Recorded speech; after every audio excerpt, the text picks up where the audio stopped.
They take notes on this? Yes. Yeah, just follow the paper on the. Just follow your papers. Anything you see, just fill in the blank.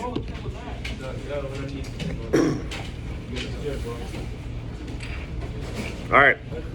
Lesson number 4: reforming the industrial world. For this lesson, we're looking at the Industrial Revolution and how it led to economic, social, and political reforms of all manners. Once again, anything you see highlighted will be on your test. Anything that's blank on your paper, you fill it in.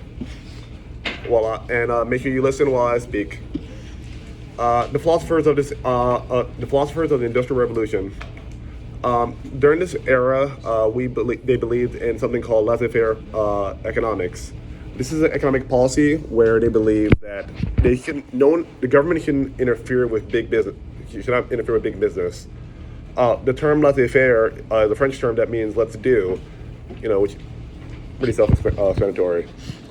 It originates from Enlightenment economic philosophers. One big one was Adam Smith, who wrote The Wealth of a Nation. And in this book, he was a defender of free markets. He believed that economic liberty guarantees economic process. Right here. He believed that the economy should be left to the big business themselves. Government shouldn't interfere in any capacity. It should be, real simple. He also believed in economic natural laws such as self-interest, competition, and supply and demand. Supply and demand is basically the way. Oh yes. When you hear the word laissez-faire, what does it sound like? Lazy, right? Yes. Okay, so when you think of the word laissez-faire, I want you to think of the word lazy. Economic policies that people are not interfering with their businesses. They are too lazy to interfere with business. Okay? So they're going to let you do your own thing. They're going to let you sink or they're going to let you succeed, whatever that is. Now, supply and demand. Remember when we talked about the basic rules of supply and demand, which you'll learn in senior year. But if the supply of something goes up, then the demand goes down. And if the demand of something goes down, then the supply needs to meet that demand. It needs to go up. Okay? Any chairs? I don't have any. Ms. Mena said you had her chairs. You got one. You got one. Oh, the red one. That's it. Taking this one.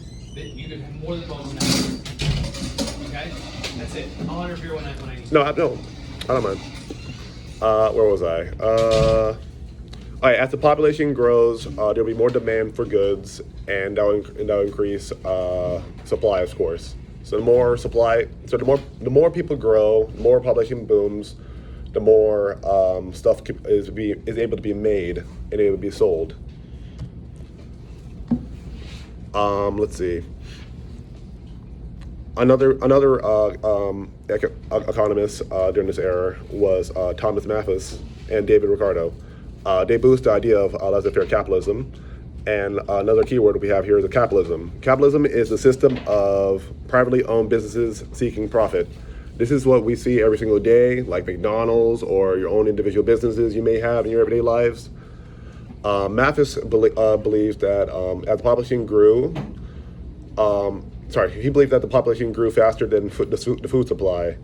And because of this, he believes that wars and epidemics were somewhat necessary to make sure it killed off enough people so everything not out of whack. Ricardo envisioned a permanent and poor underclass to provide cheap labor. He believed for capitalism to work, we always need some kind of level of working population that are too poor to kind of rise up, but at the same time they're making just enough money and working hard enough where business is booming still. I'm sorry. I'll wait till everyone's finished. Are we good? All right. Cool. Oh, my bad. Where was I? There we go. All right. The rise of socialism. During this era, there was a bunch of other economic theories as well. On one side we have capitalism, and the other side we have socialism. Well, not one side, but multiples. Jeremy Bentham, he had this idea called I can't pronounce this word. I'm sorry. Utilitarianism. Thank you. He believed that you should judge things by their usefulness to society.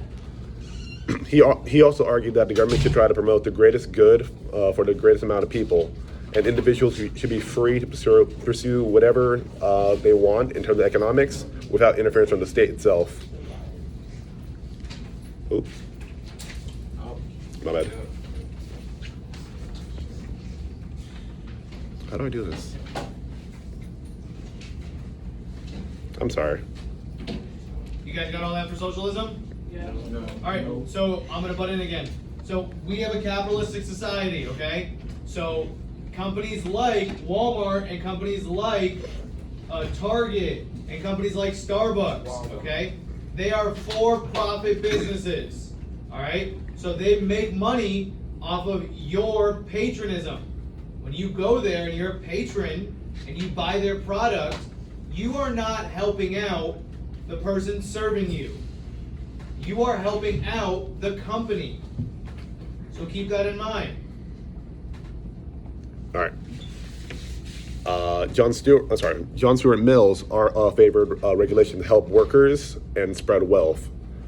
He believed in adding certain things such as like a minimum wage or limiting the amount of hours you have to go into work in order to make sure that the everyday worker gets their fair share of the economic pie they're working towards anyway. Socialism. Socialism is a factor of production owned by and operated by the people. For the people. Socialists believe that the government should control. The government can control and end poverty and bring equality. They believe in a command economy. Command economy? Yes. So command economy or socialism is going to be, you take that Starbucks, okay? If I'm the CEO of Starbucks, and you guys are all different branches of Starbucks around the United States, okay? I decide that whatever I make, you're gonna make the exact same amount. I'm gonna decrease my percentages of what I make and give it back to the little guy or the company itself. Socialism. We're all in this together. How I explained to it first period was we all own a car shop, and there are 1, 2, 3, 4, 5, 6, 7, 8, 9, 10, 11, 12, 13, 14, 15, 16, 17, 18, 19, 20, 21, 22, 23, 24. There are 24 people in here, plus myself, 25. I own the car shop. We're gonna sell each car for $25,000. That way, every car that we sell, everyone gets $1,000. Fair, right? Even though it's my shop, you are building the cars, because there's 25 different parts, and you guys collectively all bring your 25 pieces to build this car, you should get 1/25 of the profit. Socialism. We're all working together. All right. Where was I?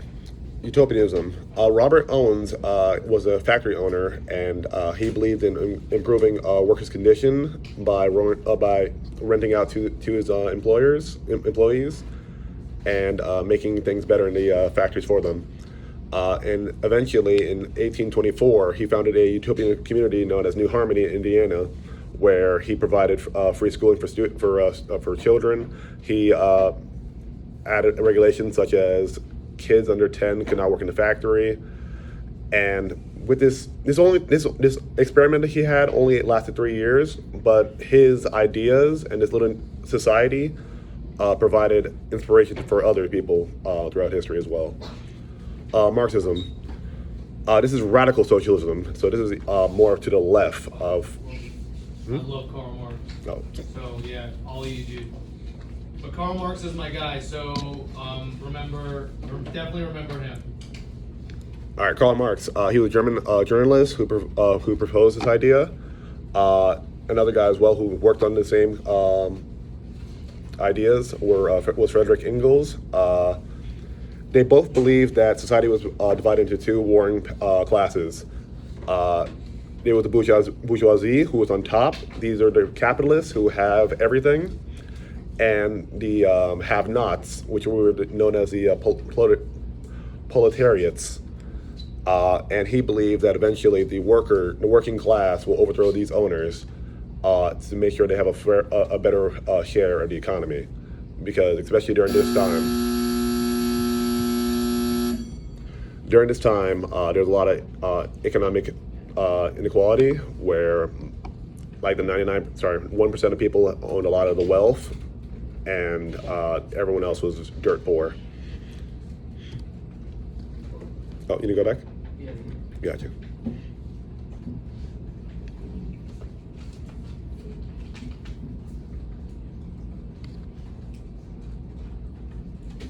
Ready?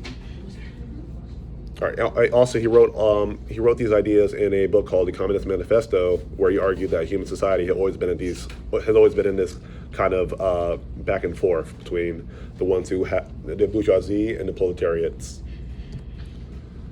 According to Marx, he believed that capitalism will destroy itself.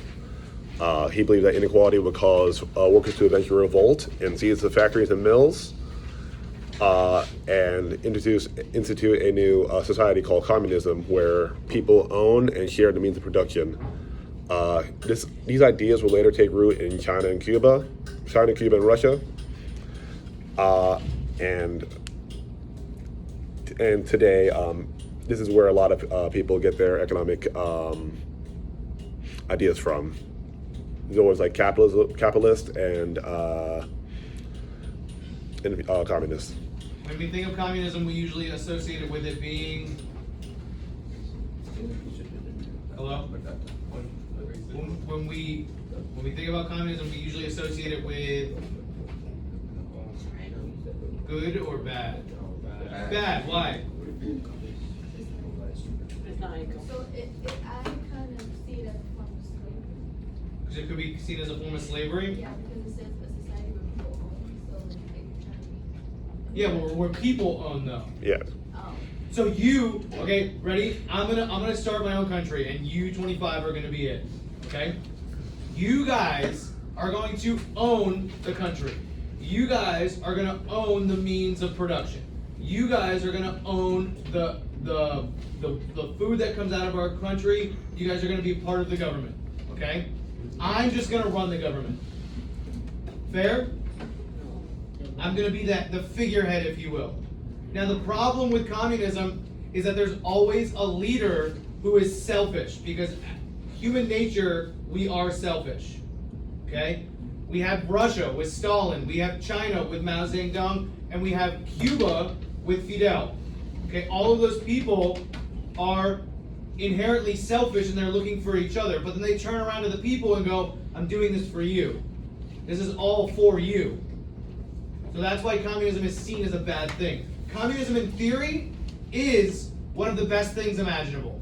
But the problem is that we as humans are selfish. And the last I call it economic theory. Anarchism is the belief that the government actually hurts society and it should be done away entirely. This is the idea. This is the idea that there should be no government institution over us, and we should all live in some kind of community like situation where we all just share with each other, and we don't have to deal with a big overhaul government. No leaders, exactly. This is an idea that gained favor sometime in the mid to late 1800s, but until a series of assassinations carried out by anarchists, which caused backlash. Basically, they killed too many people in assassination attempts, and eventually these kind of movements died down a lot. And the movements were taken over or destroyed by communist and fascist movements in the 1900s. So basically, communism and fascist states kind of pushed these ideas to the ground. An example of anarchism killing people was U.S. President William McKinley was killed by anarchists in the 1800s. unions. Go back. Oh yes. All right, we're gonna do our little activity right